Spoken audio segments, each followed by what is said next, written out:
This is my KLR 650. It's a 2008. It had 6,782 miles on it when I got it, and I thought it was bone stock, but I'm told that this is a tall windshield that is not standard equipment, so that's cool.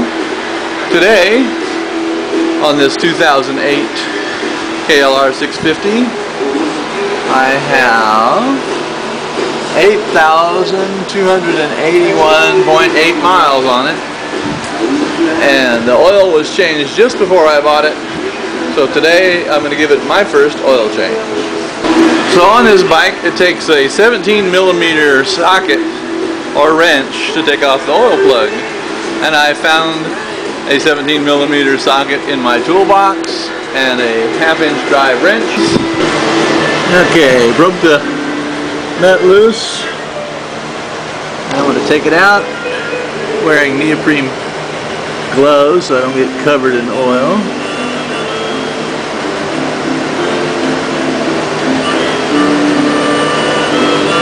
Ta-da! Okay, the next step is to take off this oil filter cover, which turns out to be an 8mm socket, which I also happen to be able to find. So I think I'm going to get an extension. Hold on. Okay, I found this 2-inch extension in the cabinet. Didn't need 2 inches, but that's what I got, so that's what I'm going to use. A little loosening on that one. Oops. Aim the camera, boy. A little loosening on that one. Remove the screws. Oh, I said these were neoprene. They're nitrile gloves. Don't know the difference, but they're cheap at Harbor Freight. Keep my hands clean, and that's what I bought them for.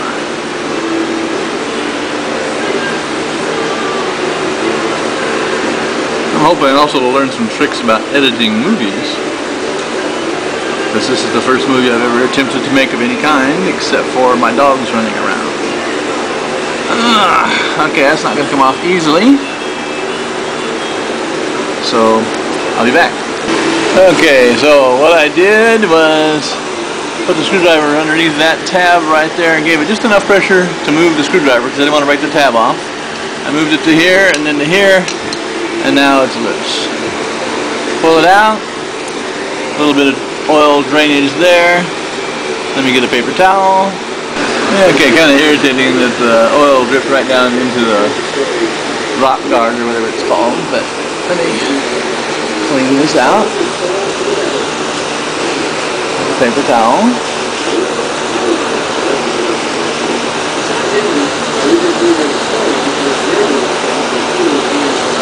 And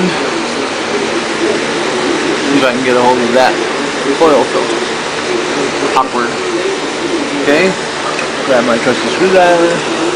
Insert it just a little bit of sideways pressure. And pull that out of there like that.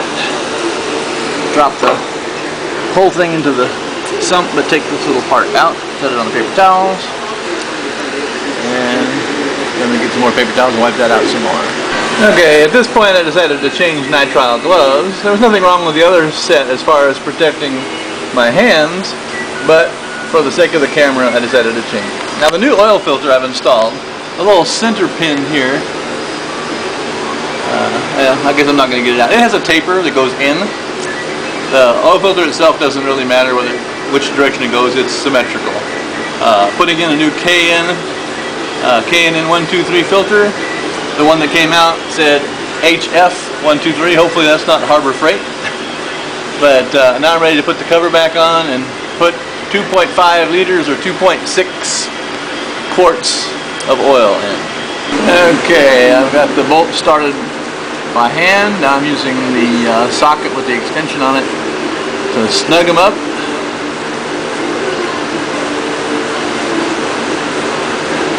Like so. Okay, a couple of notes here. The manual, which I just rechecked, says to replace the O-ring on this cap, which I'm not going to do because I don't happen to have a spare O-ring laying around.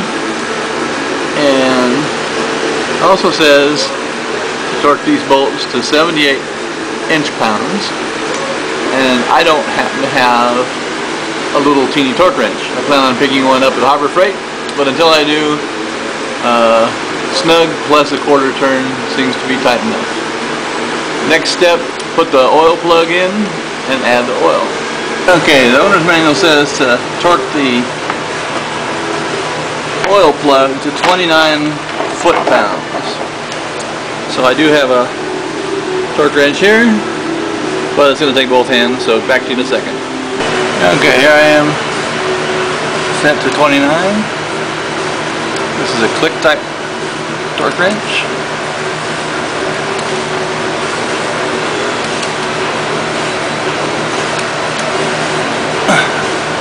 There we go. Nice and snug. Time to add the oil. I went to Cycle Gear, and the man assured me that Mobil 1 fully advanced full synthetic motor oil was the best oil available. I now know there's a lot of debate about this, but that's what I'm going to use because I've already bought it. So here we go.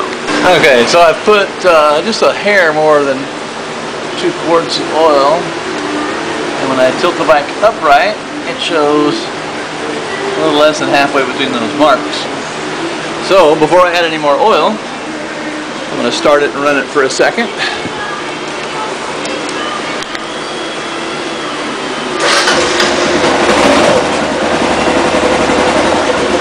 And let it get into the filter and everything, and then I'll add the rest.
Little markers on the side tell me when I've got a half a quart or 500 milliliters.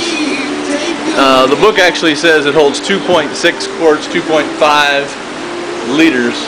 The difference between a 2.5 quarts and 2.6 quarts is minimal, but I did have a little left over from when I added oil because it used a little bit of oil since I bought it, since the last oil change. So I put that in, giving me exactly 2.6 quarts. Now I'm going to put the filler cap on and go for a ride. The age-old question of what to do with the old oil. Well, I take the oil filter. In case you're wondering why I've got a fan on, it's because it's 102 in Phoenix today.